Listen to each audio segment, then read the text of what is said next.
Damo, do you want the first and only certified organic bone broth in Australia? Do you want a broth with no hidden thickeners, yeast extracts, salt or flavour enhancers? MP, I want a broth made by hand from start to finish with nothing but love and positive vibes. Well, that's why you're left with only one broth, Damo, and that is Broth of Life.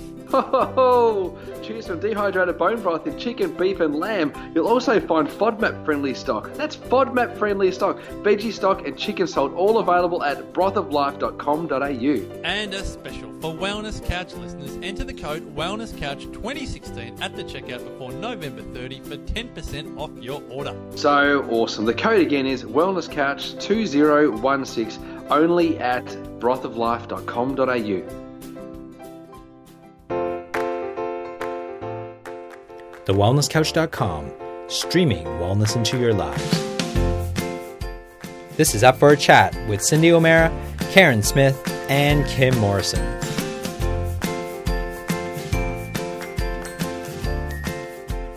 Here we are, up for a chat about the hottest topics that are important to you, inspiring you to awaken the change within. I'm Karen Smith. I'm Kim Morrison. And I'm Cindy O'Meara. And I just want everybody to know, before we even start this podcast, I had a huntsman in my shower this morning as big as my face. So I just think... just so that everybody knows that I've had a traumatic morning. I just want that out there. I just want that out there. I mean, if you should have seen this, I thought it was my hand, Cindy, but now I'm actually thinking it's the size of the car. Maybe. Yeah. Hey, look, well, we had one in Taylor's room the other day, and hero Danny, I told him he couldn't kill it, so he gets a plastic see-through container. Worst mistake. It's up on the wall, he climbs up, he puts the container over it, but of course the spider falls into the container, which looks like it's falling towards his face, so he throws the container and the spider, and now it's in the wardrobe, and Harry Huntsman is probably making babies in there. I just can't bear it. That's hysterical. Yeah, don't use a see-through container. You know what's amazing? In Mooloolaba recently, I was swimming on a Sunday morning and there were millions of butterflies that had hatched. And I thought it was ash. I thought there was a fire and there was ash everywhere. And then I looked up and they were all flying everywhere. They're just beautiful, absolutely beautiful. Yeah, there's lots around. Karen, take us into today, baby, because a few of us have got some crises going on in our families, and I'm really looking forward to today's podcast with you two girls. Well, I thought I would start with the spider because it's kind of a really good lead in, because that was my own personal crisis. I'm with you. And let's just say I couldn't breathe, froze, jumped out of my skin, didn't know what to do with myself, bumped into the wall. I actually stood on the dog. You know, it was all quite inside out and upside down, and for the sake of a spider, yes. I think that the thing that we really wanted to talk about today is a crisis and what happens in a crisis and what happens when it's somebody close to you and how we deal with it, how we feel about it, how we process it, and how everybody's different. And I wanted to share something with you guys. I had a conversation with a very dear girlfriend of mine over the weekend, and her son, he's a young guy. He's I think he's probably 20, and he has just been diagnosed with type 1 diabetes. Now, as far as I'm aware, nobody actually saw this coming. I mean, he was obviously experiencing some symptoms, but they were unexplained. And so he was diagnosed with the diabetes. Now, I have seen the way that she's responded, and obviously I'm very close to her, so I feel everything that she feels. And it was interesting, my initial response was just instant calm, like to the calmest place that I could possibly be, because I knew that I needed to go into what my normal response is, and my normal response is the deepest of research. Find the experts, know everything about it, understand it inside and out from a medical philosophy and from a natural nutrition philosophy. And of course, I reached out to Cindy immediately. So I think the most important things that, not the most important things, but I think what I observed yesterday was how I responded and how everybody else in her family has responded differently and with their own strengths and fears and concerns and things. And I think it's interesting to actually bring up the conversation. One, how we respond in a crisis, and how that then ripple effects out to the person who's actually being affected. And I'll share just something that, occurred to me, I guess, within minutes of hearing what had happened to my girlfriend, because it's not just about the son, it's about the family too. And my first response was, okay, I do know people who have gone through type 1 diabetes, and I'd really love for us to talk a little bit more about that even today, just, for her sake. But I do know people who've gone through it, so I know that it's not the end of the world, and I know that it's definitely manageable, and, people go on to live very normal lives if they've managed it well. And I think that was my first response. But then my second response was, I guess the fear and the concern and the tragedy in it all happens in our own mind, and it all happens in the story that we tell ourselves. When in actual point of fact, I was speaking at the Golden Door Health Retreat. Sorry, everybody, if you heard my dog barking in the background there. I'm just actually at home right now. I was speaking at the Golden Door Health Retreat on the weekend, and it was almost uncanny because one of the things that I was suggesting was that none of our experiences actually are designed to destroy us and make us less. But unfortunately, we don't actually see that at the time that it's occurring. When in actual fact, everything that occurs in our lives is designed to have us expand and become larger, stronger, and bigger than what we ever were before, not just for ourselves, but on behalf of the ripple effect of our lives, so on behalf of everybody that we influence. Now, I know that can be seen as a slightly esoteric view, especially when, something like this has just happened. It's very hard to see that there's purpose in it, because I'm pretty sure that most people would just see it as the greatest tragedy, the biggest mistake, and how did this happen, and why did this happen, and how can we get rid of it? But I think that there's also value in having a look at the mind-body connection. And when we think about when we have fear, it affects the body. When we experience love, there's a physical sensation. When we feel excitement, there's a physical sensation. When we experience pain, there's a physical sensation. So with every mental experience, there's also a physical sensation taking place. And we can't ignore the psychology, the impact that the psychology has neurologically and biologically and physiologically. We can't ignore that. The two are intrinsically linked. So I think that there is value in being able to look at it from the one direction of suggesting that this experience, whatever the crisis is absolutely a crisis, calling the person or the family or whoever it is it's experiencing, calling them forward into a much bigger experience of life. And I remember when I was going through Bali and I was running through the flames, and I was walking through the streets and my head was completely crushed. I asked the audience, I said, well, I'm telling you the story right now. I said, what is it that you're feeling for me, on behalf of me? And they expressed horror, terror, fear, trepidation, devastation. And I said to them, none of that is true. When I reflected on it, for sure. But at the time that it was occurring, the biggest, strongest version of myself is what came forth. And I said, and if I'm to be really honest and really analyze what was there at the times when I've had my biggest scares in my life, there's a power that kicks in that almost replaces us. And I like to think that that's the human instinct for survival, but I also say that there's nothing human about it. It's far greater and far grander than what we can ever possibly imagine. It's in our smallness that we go back and reflect on a situation, but then we see the pain and the suffering and the hardship of it. And I think that when we can actually see something for who we are as we're going through it and really stay connected to what am I feeling right now? Who is it that's feeling this? What is this real experience, and how is this designed to make me be bigger and grander? How can I wrap my arms around this experience and embrace it for everything that is? Because, man, am I going to be the catalyst for growth for me and everybody that I affect. So let me get the most out of this while this is here. and rather than wishing it wasn't here and having it be soul destroying. And again, to everybody who's going through a crisis right now, I'm sure you just want to slap me. And I'm sure you want to turn off the podcast right now, because I know that's exactly what I wanted to do. So I'm not suggesting that a person can get to this straight away, but I am suggesting that a person can give this some consideration, that the mind and the body are connected.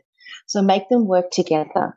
And what I've just suggested in the way of thinking is just one way of thinking positively. I mean, there are many ways to be able to shift a mindset so that the mind and body become congruent in the healing and the wellness of the experience rather than the tragedy of the experience. And then I think it's also very important that a person honors their own way of handling things. They become very okay with however they handle it. And if some people go into their shell, that's how they handle it. When we're in a crisis, we go to our default position. Some people go to fear and shout and scream. Some people go quiet and withdraw. Some people go very calm and analytical. Some people become very dramatic. I mean, everybody has their way of handling it. And I think that, respect is really necessary for everybody's way of dealing with their own crises. That's just my view. And I mean, and I don't think that I'm right. I'm just sort of, making conversation really.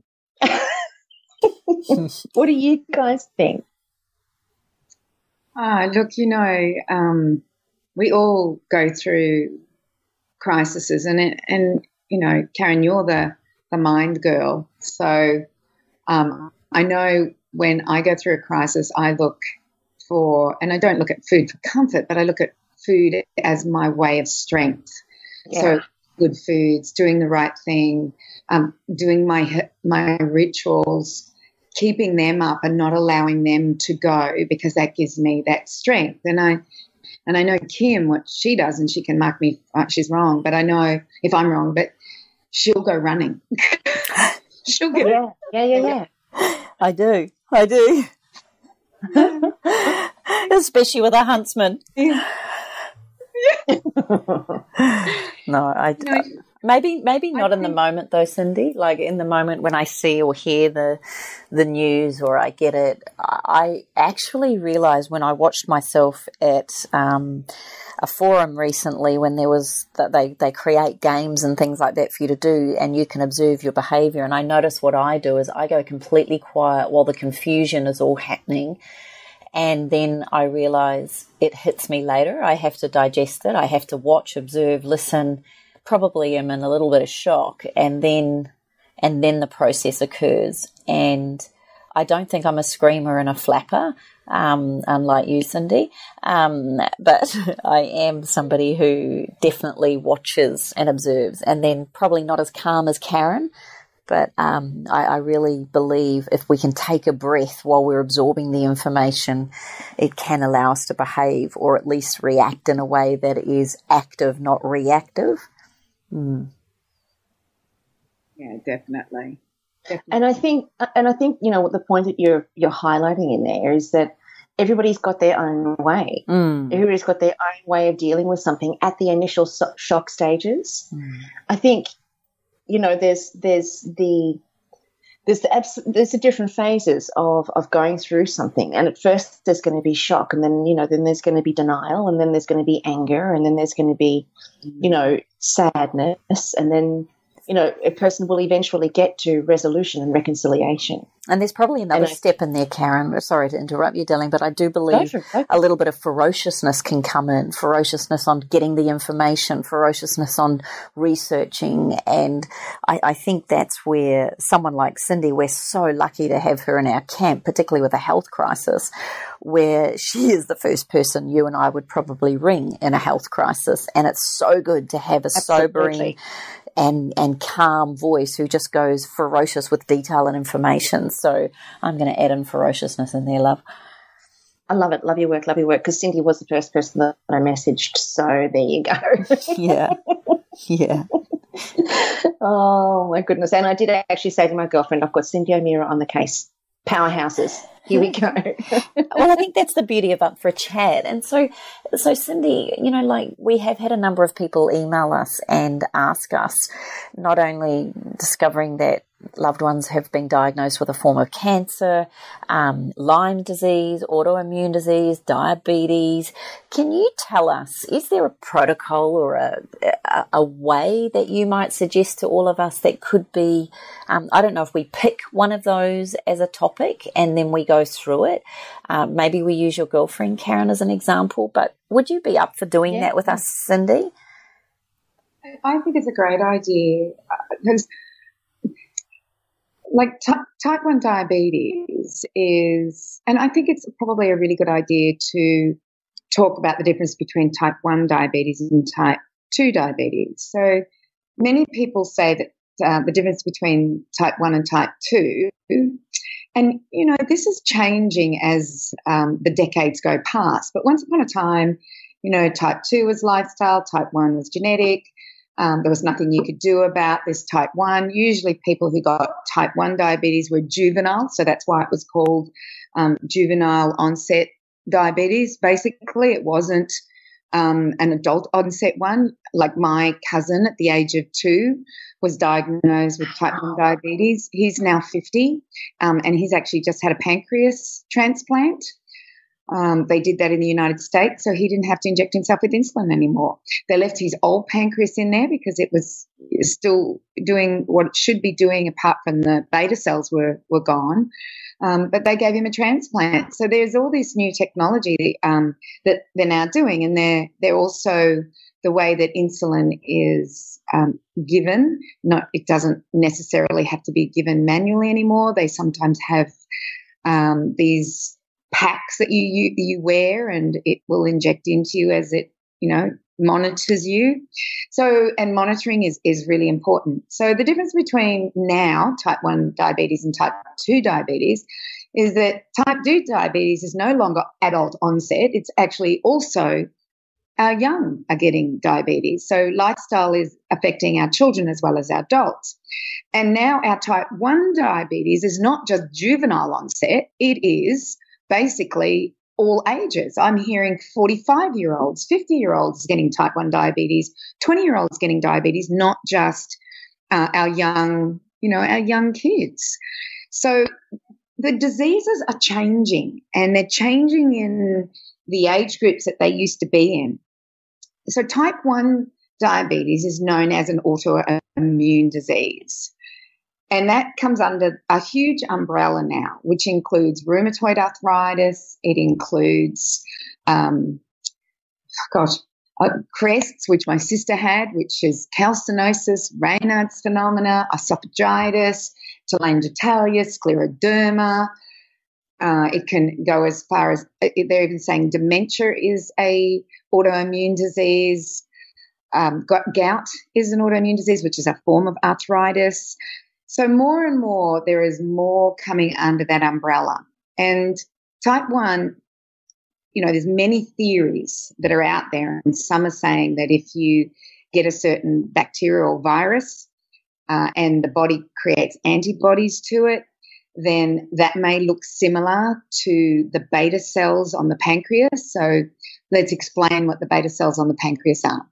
They are the cells that produce insulin.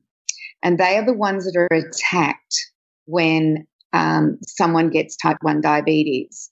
And usually at diagnosis, 70% of those beta cells are destroyed by the body itself. So you're usually left with 30% still active and still producing insulin.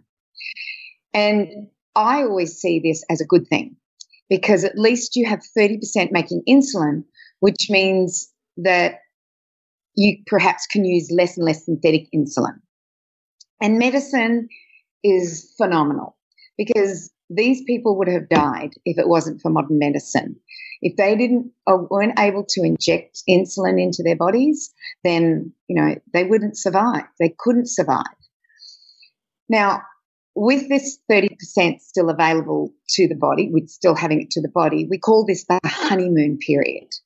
And this is a period that can last 12 months, 2 years, 6 months, depending on the person. And the honeymoon period means that your body is still producing insulin, but at minimal amounts. And what modern medicine and conventional thinking, and in my way of thinking, mechanistically thinking, they say it's far better if all the beta cells are gone, and then we can monitor your insulin.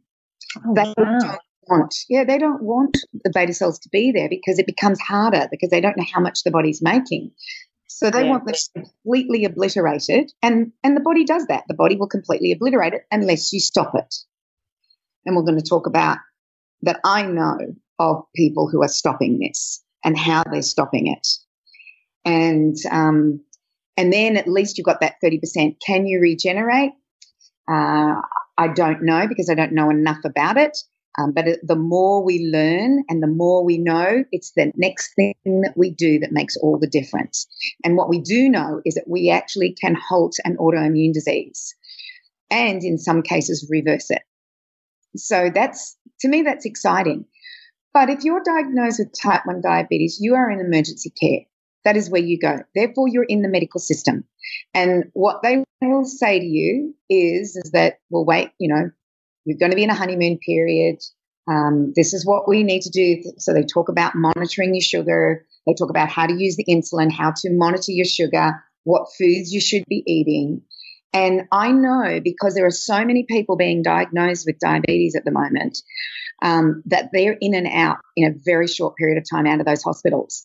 So much so that, the parents are given all the information and then you've got to go home and you've got to figure this out yourself.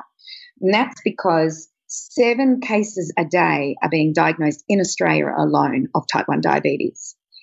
So it's a growing disease. And if you have a look at the statistics from the 1960s to now, you see that it is growing at an exponential rate. And it's growing not only in our juvenile or our young, but it's growing in our adult population. So, for instance, there's a beautiful medical doctor here on the Sunshine Coast who was diagnosed at 45. And he was given the conventional way of dealing with type 1 diabetes, and it wasn't working for him. And so he went looking elsewhere. And he is actually very much into the ketogenic diet and not eating carbohydrates. So I know if there are dietitians listening or anybody from JDRF, which is a research foundation for juvenile diabetes or type 1 diabetes, that they'll be having fits. Because it's about how you think and look at things. So what they do with monitoring sugar levels in your blood, because let's look at how sugar levels are, or how sugar is monitored in the blood. It's monitored by 2 hormones. One is insulin, which brings your sugar level down, and one is glucagon, which brings your sugar level up. And both are in a homeostasis in that if you've got low sugar, then you'll get glucagon come in, and if you've got high sugar, then insulin will come in to bring it into storage, like to bring that sugar level down in your blood. So when you test your blood sugar, and if your blood sugar is high, you know to inject yourself with insulin. But the body does this automatically. It knows how to do it. So in type 2 diabetes, what happens is that we put so much sugar into our body, and we have carbohydrates and refined foods and sugars and bad fats and foods like that the sugar is so high in the blood that the insulin is being produced like over and over and over. There's more and more insulin being produced by the beta cells. And then what happens is that there are receptors on our cells for insulin.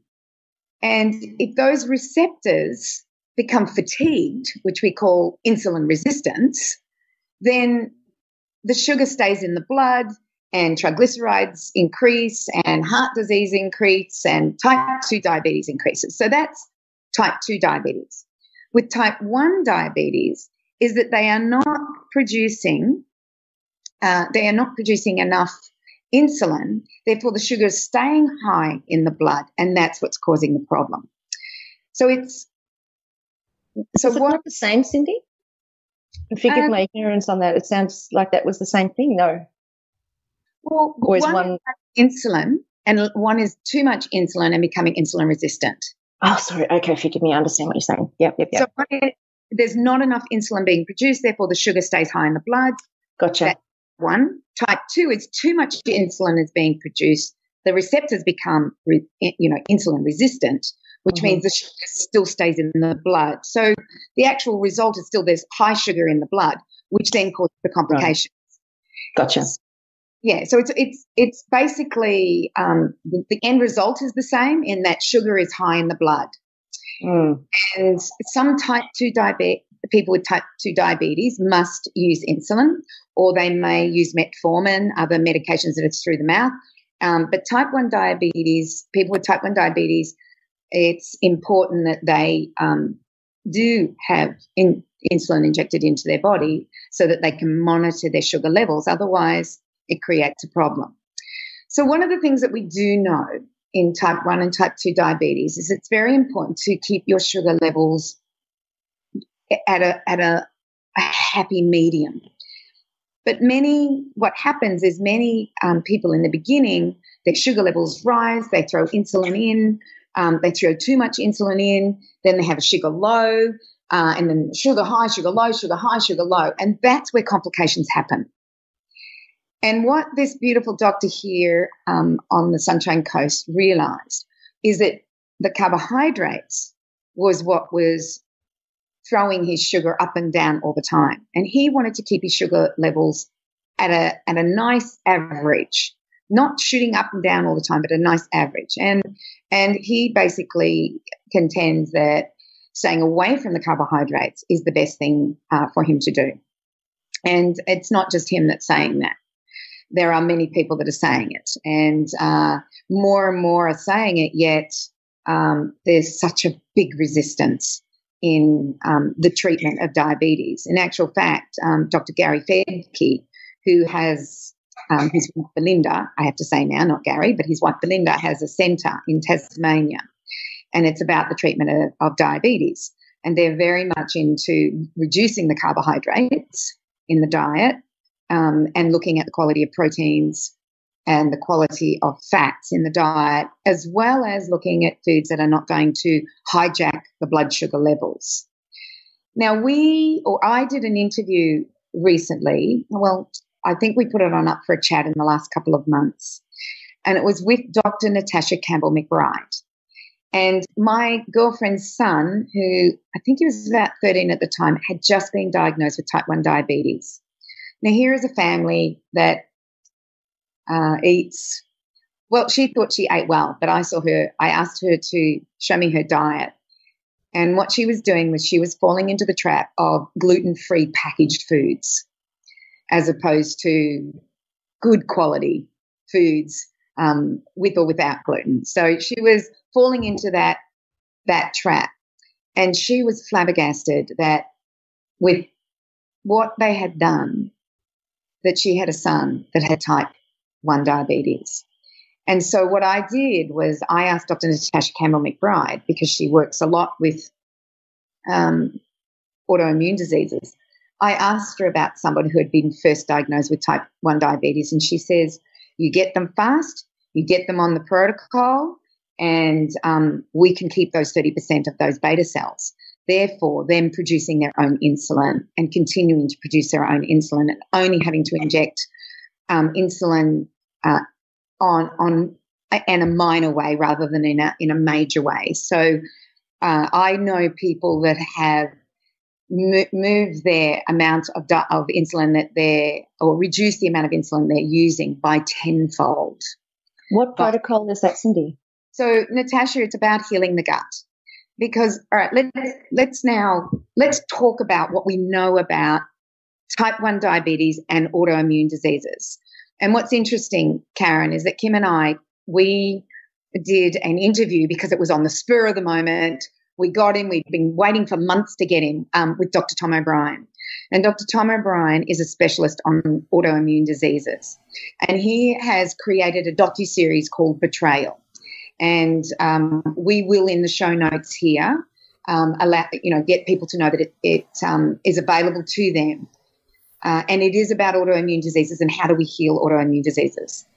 So talking about type 1 diabetes and autoimmune diseases, what's caused it is the intelligence of the body has gone to the point where it doesn't know what is the enemy anymore and what is itself.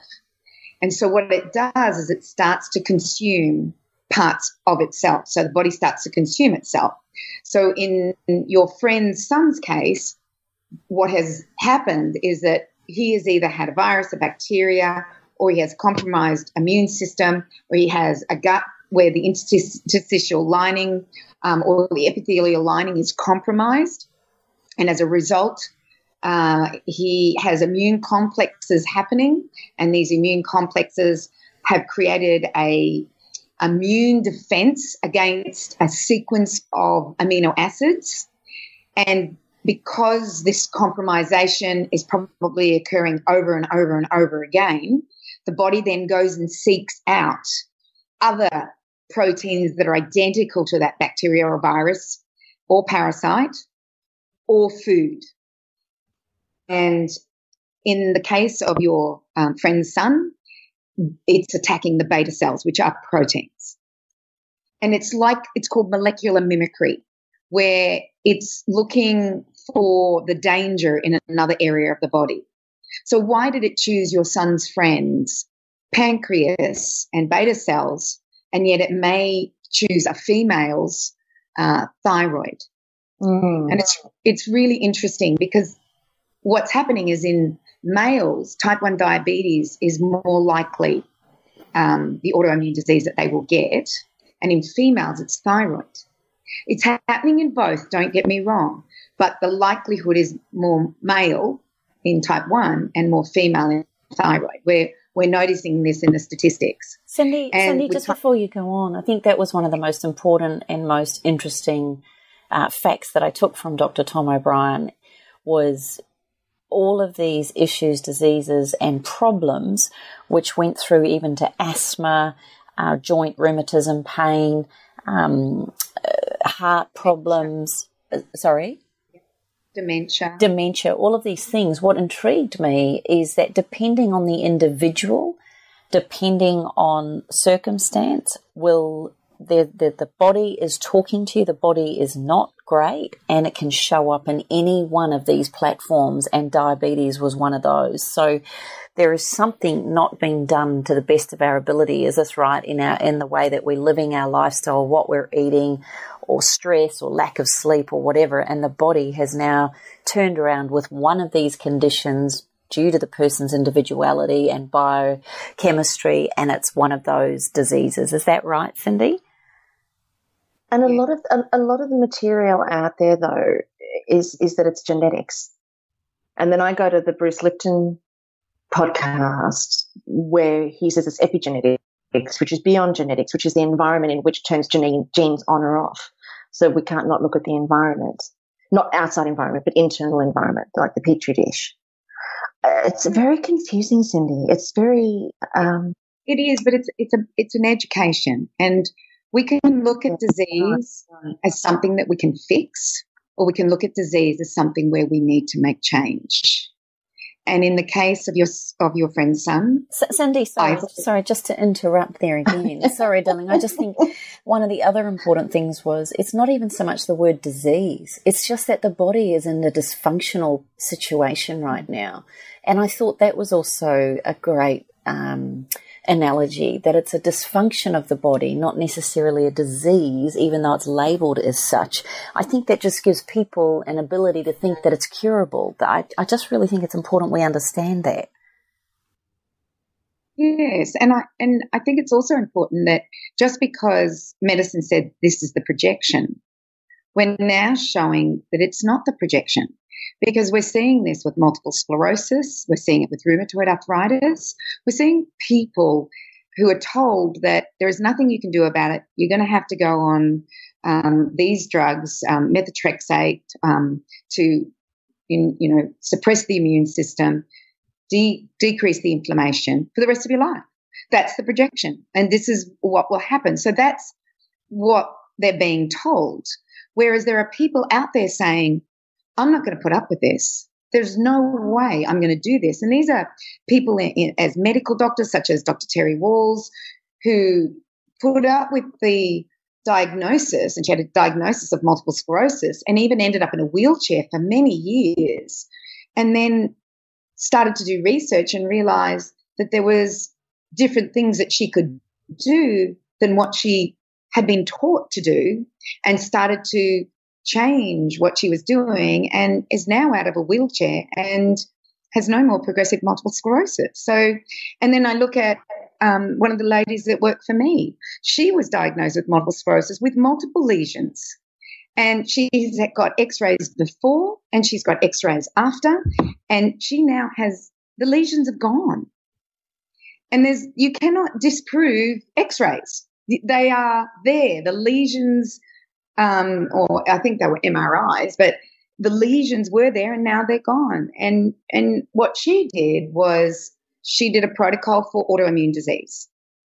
And she also did a protocol that was very much based on Joe Dispenza's work or Bruce Lipton's work, which was not only the epigenetics of the environment, not only the epigenetics of the food we eat, which we call nutrigenomics, because everything you consume is actually saying to your genes, turn me on, turn me off. And it's also what we think, as we know Bruce Lipton talks about. So you can see it as a crisis, or you can see it as an opportunity for change and education and awareness. And to say that it's genetic, I have this question for you, Karen. Is there anybody else in this family's history that you know of that's type 1 diabetes? That's the first question. No. Is there anyone in this family that you know has an autoimmune disease? No. Okay. So if it is, so let's talk about autoimmune diseases as we know them in a generalization.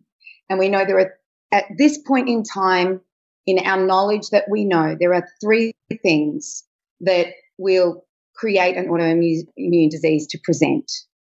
And the first one is a genetic predisposition. So remembering that food turns genes on and off, and so does the environment. So number 1, we know there's a predisposition through genetics. Number 2, and by the way, talking about that, we've now realized that people who had the gene for celiac actually are better at warding off parasites. People who have the gene BRCA1 and BRCA2 actually have a higher fertility rate. So these genes out there function in different ways as opposed to just turning on a disease. So BRCA1 and BRCA2 was breast cancer. And, of course, the celiac gene is the digestive tract that is compromised as a result of eating gluten. So first of all, genetic predisposition. Number 2 is the environment, the foods you consume, the environment around you, the chemicals. So one of the graphs that I'm looking at right now is a graph from the 1960s with diabetes, people with diabetes. And it's showing an association. Remember, this is not science as far as, associations can be anywhere, but it is showing an association between the amount of chemicals that are in the environment and the projection of cases of diabetes. So we actually know that there are environmental factors. So that's number 2. Number 3 is a gut that is compromised. And that is something that we are now learning is causing real issues with people with autoimmune diseases. So number 1, fix the gut and the microbiome. Now, because your friend's son has, he'll need insulin. Yeah. He'll need it. He's also got to come to grips with how does he manage his sugar levels so he's not jumping his sugar up and jumping it and then lowering it again and having to take lollies, because this is what they say, take lollies. And I've watched friends of mine with type 1 diabetes. I've been skiing with them, snow skiing in Europe, and they've got a health condition of type 1 diabetes, and they've got, their monitors, and, they'll go and eat a Mars bar, or they'll go and eat something that has got lots of sweet in it to bring their sugar levels up if they've taken too much insulin, pulls it right down. And I said to him, this is a really good friend. He was diagnosed in his, his late 30s. I said to him, why are you not eating, good quality foods and having those good quality sweets if you have to pull it up? But he was not even worried about his food. He couldn't have cared less about his food. All he was worried about was keeping his sugar level. And so he would eat anything he wanted, and then he used insulin and sugar to monitor that.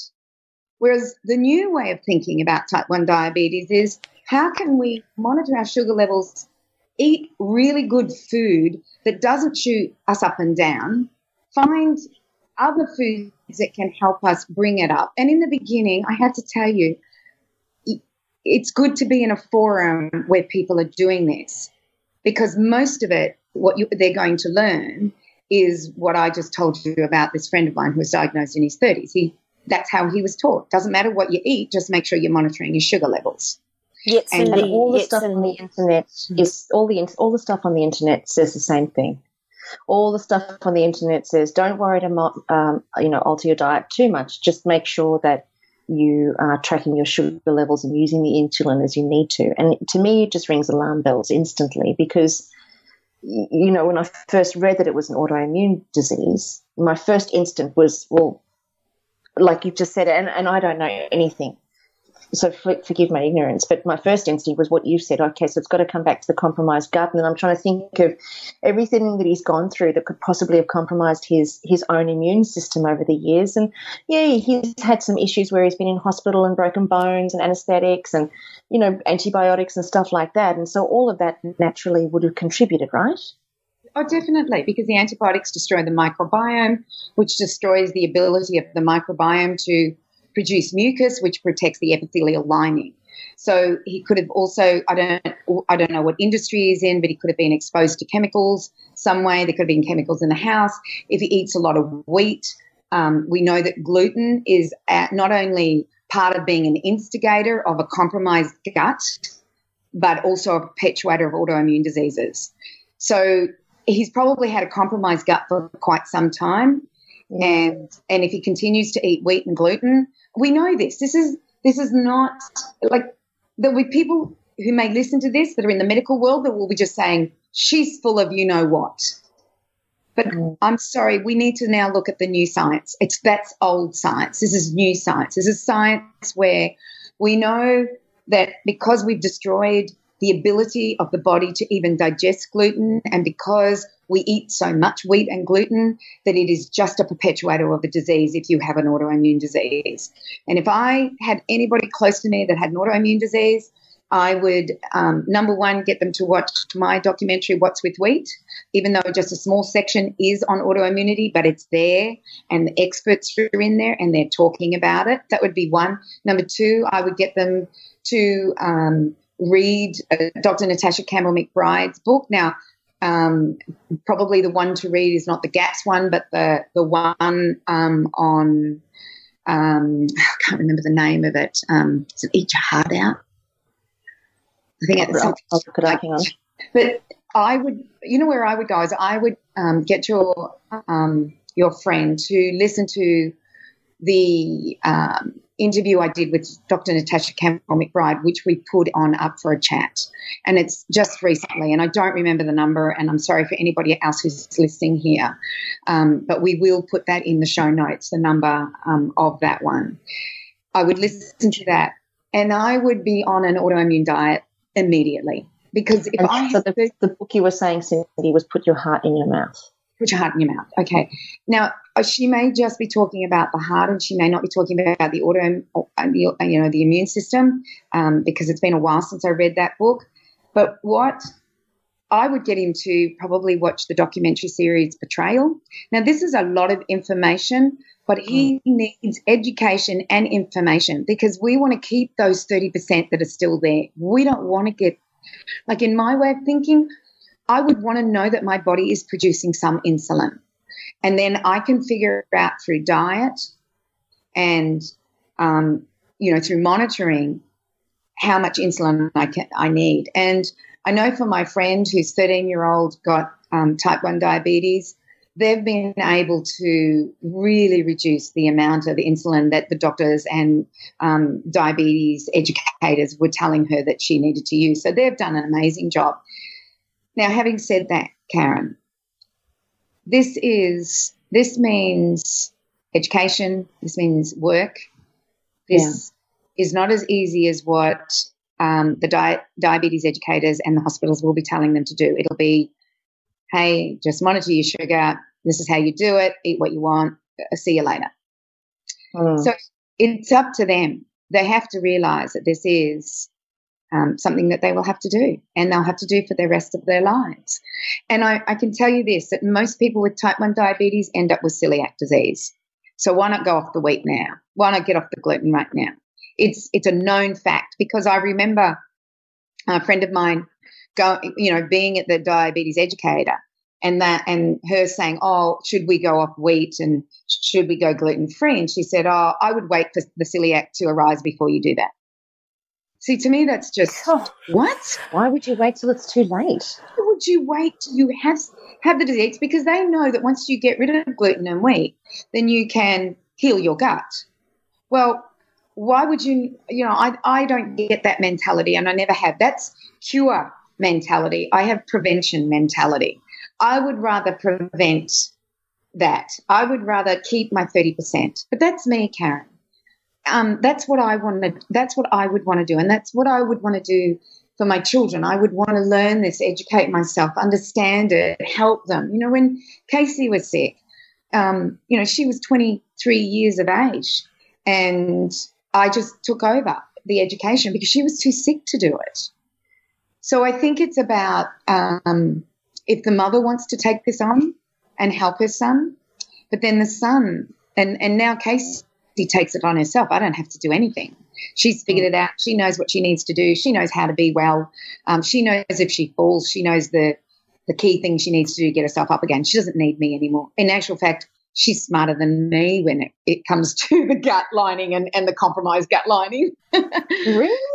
Oh, yeah, she's amazing. She's just, in the beginning, she just did what she was meant to do, and I did the research and just said, this is what we're doing. And now, oh my gosh, she goes to conferences, she goes to talks, every chance she has, she's out there learning about the condition that she had, and has absolutely turned it around. And Cindy, can I ask you? Yes.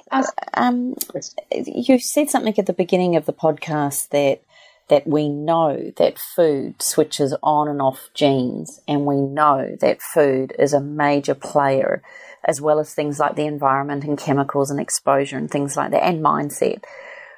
Am I correct in thinking that it's old science or old ways, or is it pharmaceutical companies, or why is it that doctors, GPs, why is this not at the forefront of education to become a GP then, if it is so important?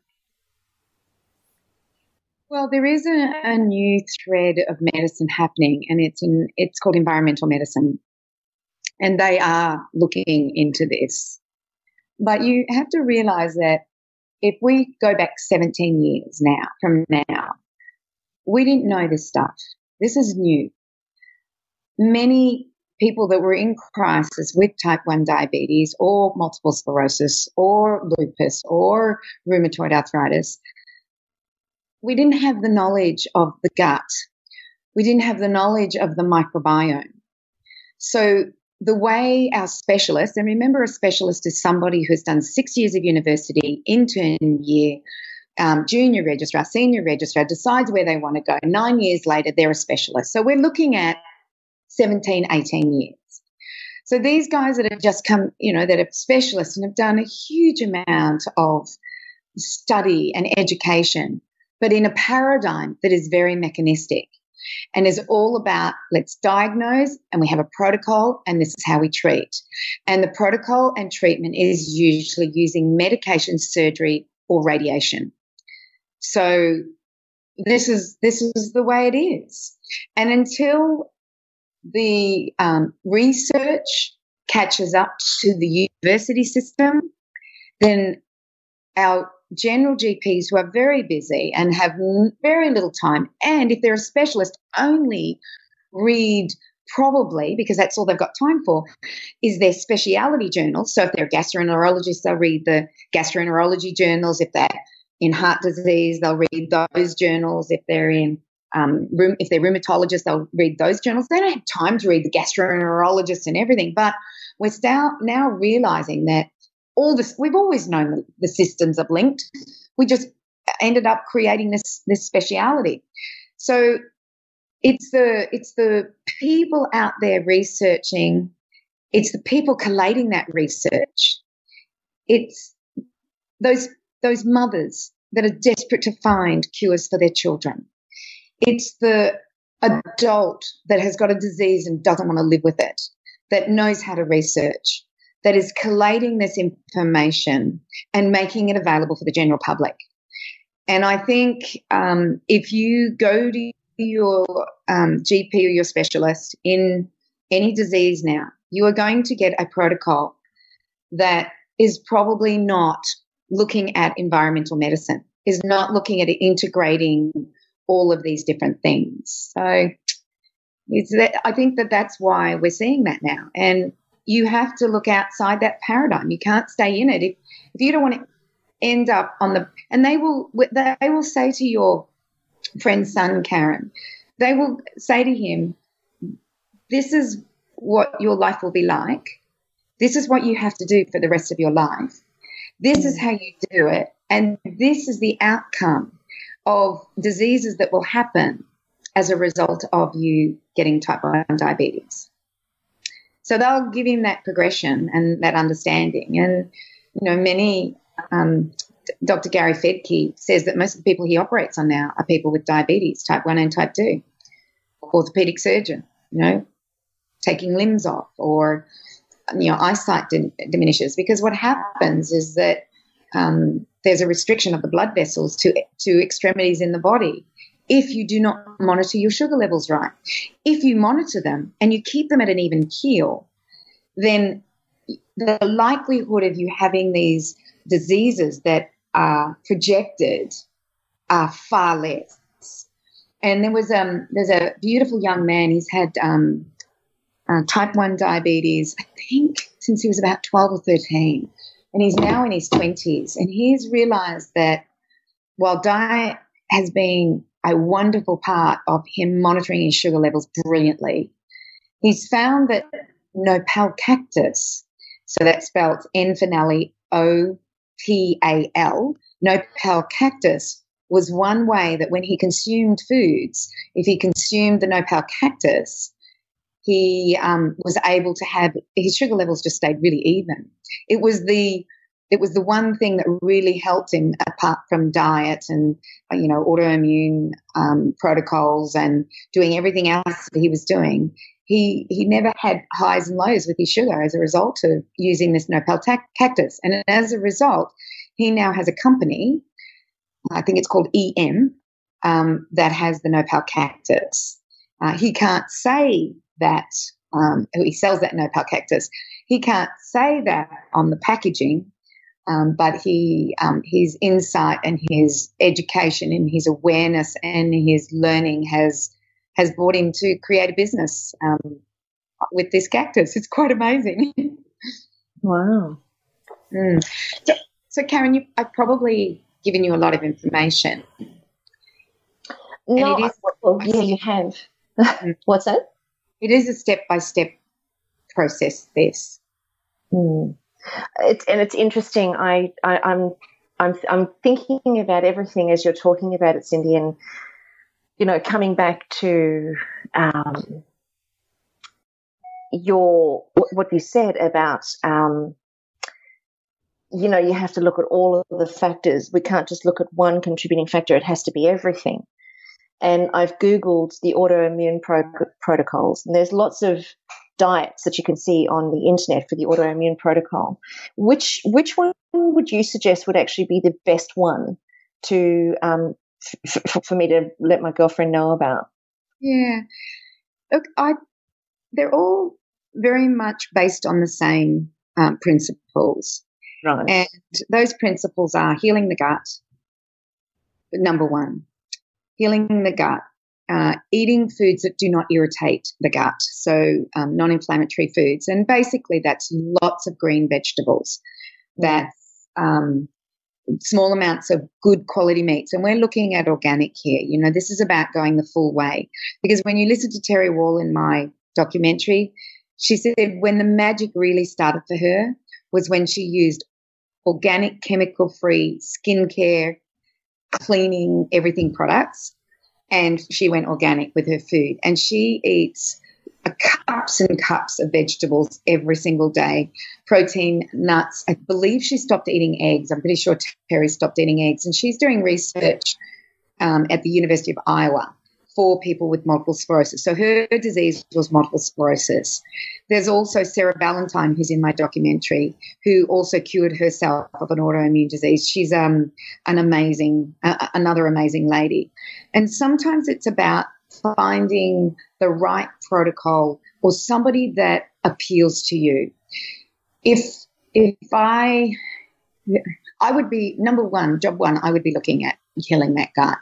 And, you know, for me, the best one is the one that I did with Casey, Cultured Wellness Program, which is now part of Changing Habits. So we have not only have Kirsty Worth, but we also have Sheridan and Jordan that are doing that.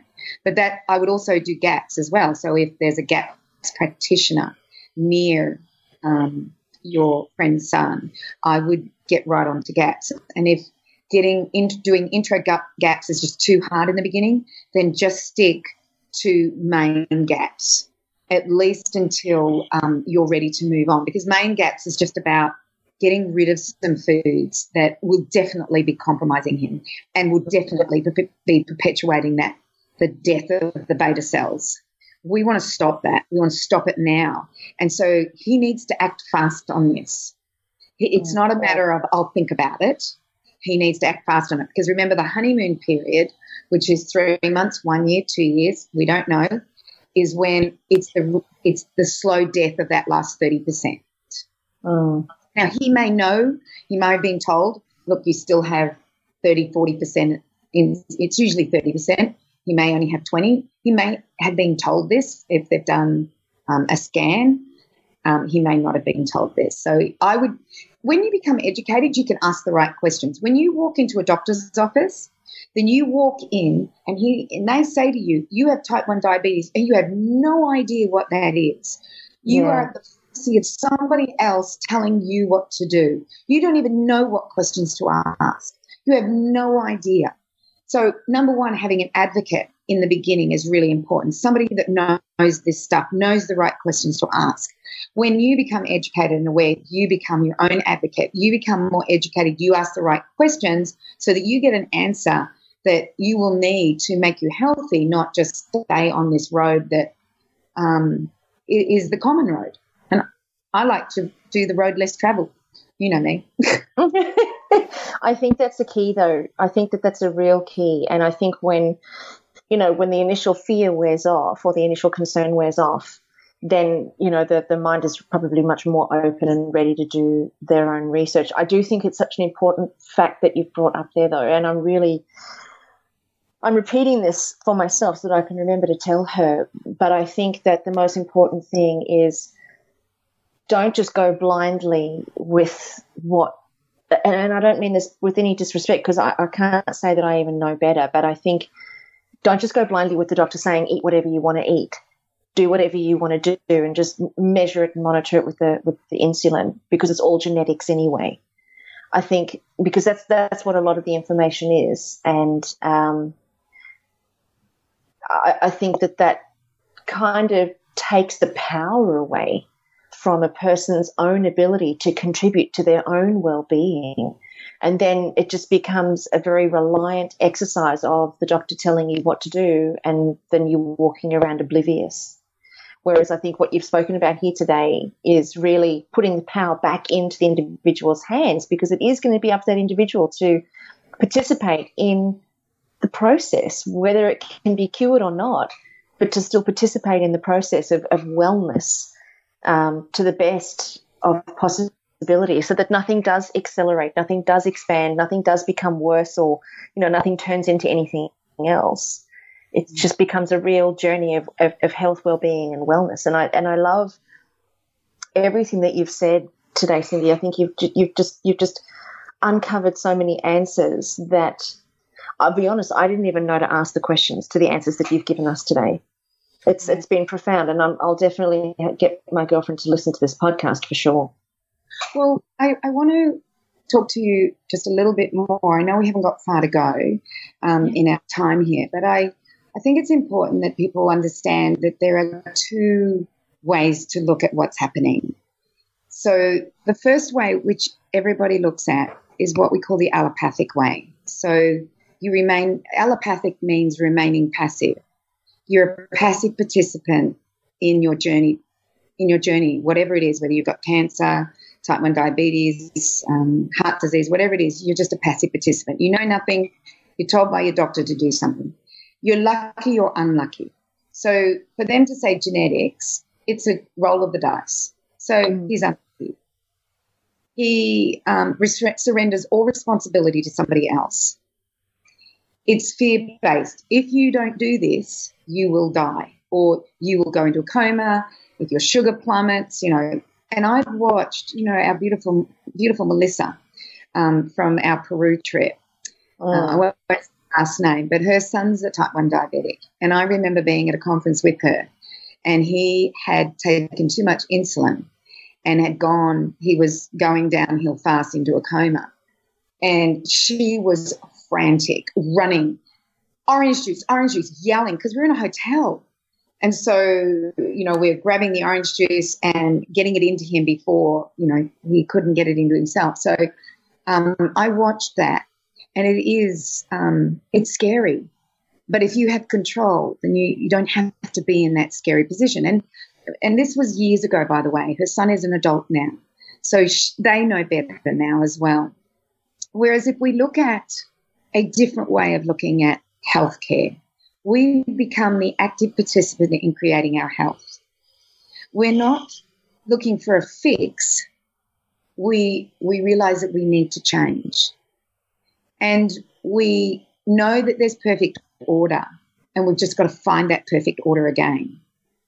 So your body knows what to do, but you've got to stop interfering with it, with the foods that are turning on the wrong messages in our genetics, and you've got to change that. You've got to look at your environment. So there's going to be a lot of things he needs to look at, but number one, he must start.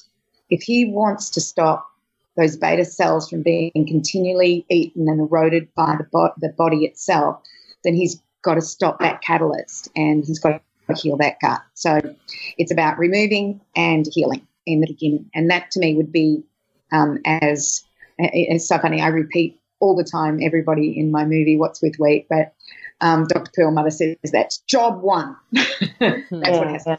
Yeah. And probably also too removing or thinking about at least as many chemicals in the environment as possible to give the body the best chance to seal and heal. So that would be something. I also loved what Dr. Tom O'Brien said, where, even though your friend's son is in the crisis, darling Karen, it's not a bad time for the whole family to address their health. And as he said, why wait for the disease to strike you before you take steps to eat better, be better, and live better? Why not live as if you've been diagnosed with the disease or the dysfunction now? What would you do?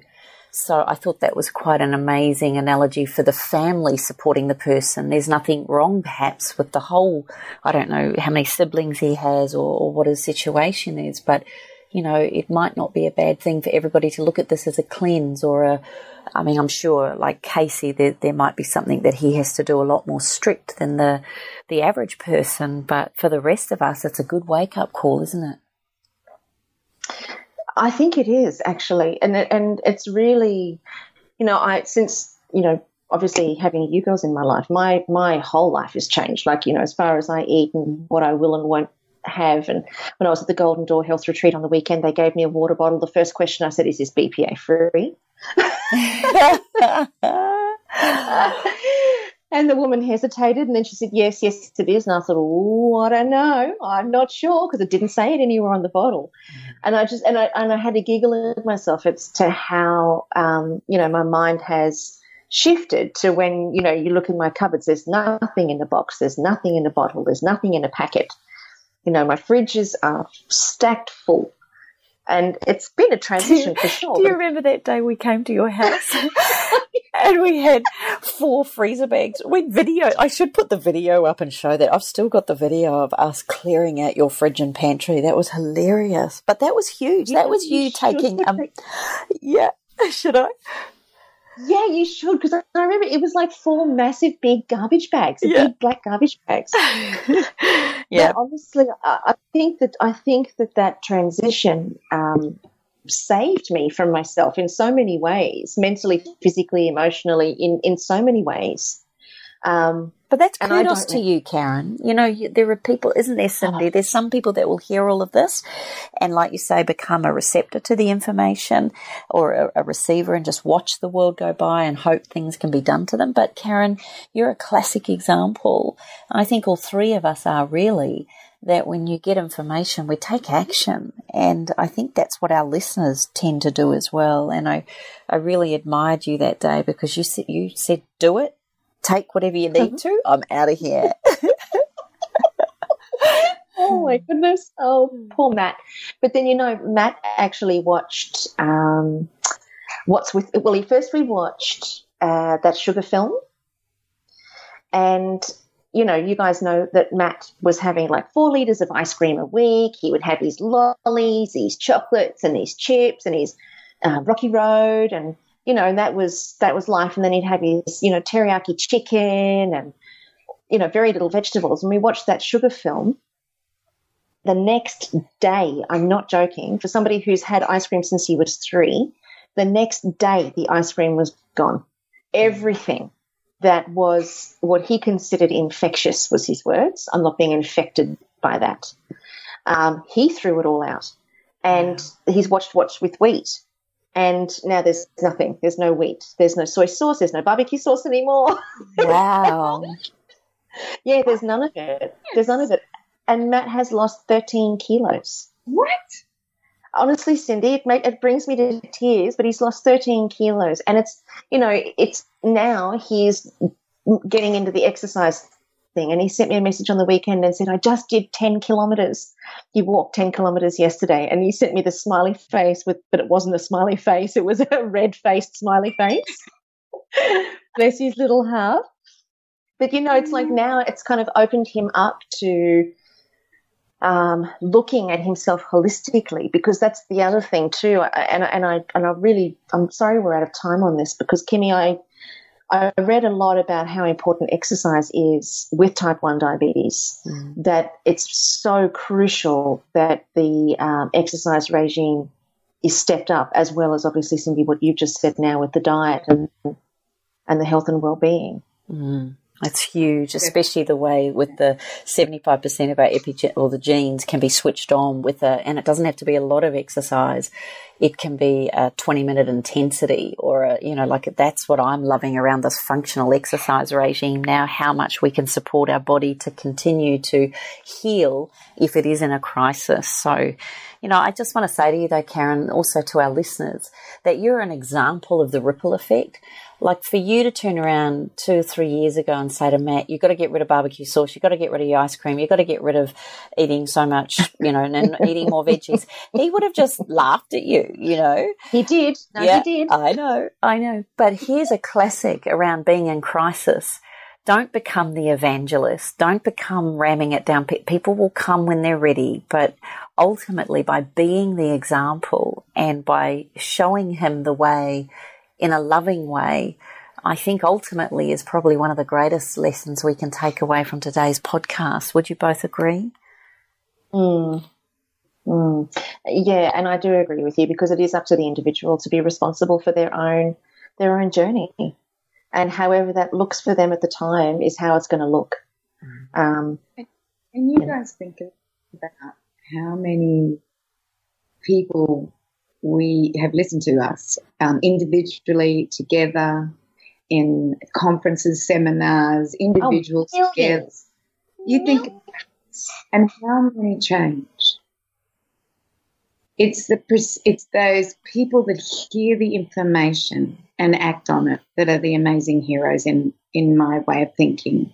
Mm. So you make this information to your friend and her son, and they may not want to go this route, and that's their journey, and that's okay. Mm. You know, he will still be okay.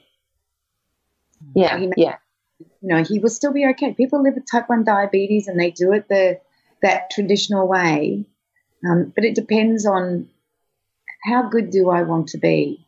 How can I be the best version of myself? And that will be up to him, Karen. Yeah. Yeah, and I think that's the key. You know, when a person's ready, they'll do what they need to do, and not a minute before. But I guess the upside about this podcast, because it was the first thing I thought of, was I thought, let's use the power of podcast to really open up this conversation.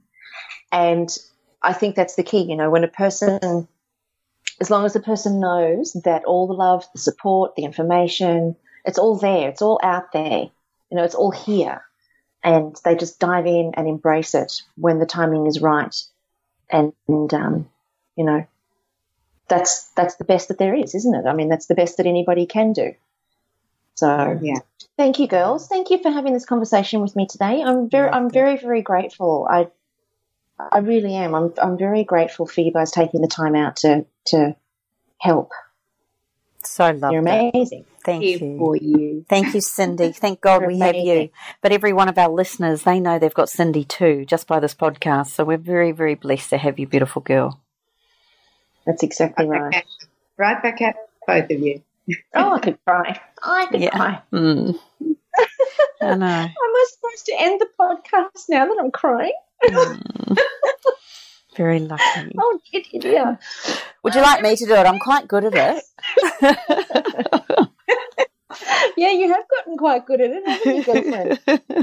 I miss things sometimes. I can't believe I introduced Dr. Tom O'Brien as a great hunk of spunk and a legend in all our lunch boxes. So that's very much like you, though. He did say it was after the interview. How else would you do it? After the interview, he did say it was one of the most vitalistic and incredibly entertaining interviews he'd ever done. So there you go. Well, now that's what we call memorable, girlfriend. I love all of you. No, that's awesome. Thank you so much, you girls. And listen, everybody, if you guys have got people that you know and love that are experiencing any autoimmune diseases, and, you know, also particularly type 1 diabetes, please pop a note on our Facebook page, which is allthews.facebook.com/up-for-a-chat, because I think that there could be some real value in even creating some kind of a forum. And I don't know if that's something that you guys would be interested in doing. I don't know. But, I memean, let's just see how many people out there are either experiencing it themselves or know and love people who are experiencing it and would like to be a little bit more educated. Pop your questions there and we can do what we can to get your questions answered as well. You can also post your comments and your questions at allthewellnesscouch.com/up-for-a-chat. And we will also make sure that we put all of the references that we've made in today's podcast on the show notes. So make sure that you grab hold of those, and you can see those on iTunes when you look at our podcast, and you can also see it at allthews.thewellnesscouch.com/up-for-a-chat. So you can see all those references there. So thank you, everybody, for joining in, and thank you for participating in this conversation. We hope that it's been insightful and opened some eyes. We're going to see you here next week on Up for a Chat, where you get to become part of the ripple effect that is changing the world. We're going to see you on the ride. Bye, everybody. This has been a production of TheWellnessCouch.com. Check us out on Facebook and join in the conversation on Facebook.com/TheWellnessCouch. Subscribe to each show on iTunes and check us out on Twitter. The Wellness Couch, streaming wellness into your lives. Whilst the Wellness Couch presenter endeavor to provide accurate and helpful information to their listeners, these podcasts cannot take into account individual circumstances and are not intended to be a substitute for health and medical advice from a qualified health professional. You should always seek the advice of a qualified health professional before acting on any of the information provided by any of the Wellness Couch podcasts.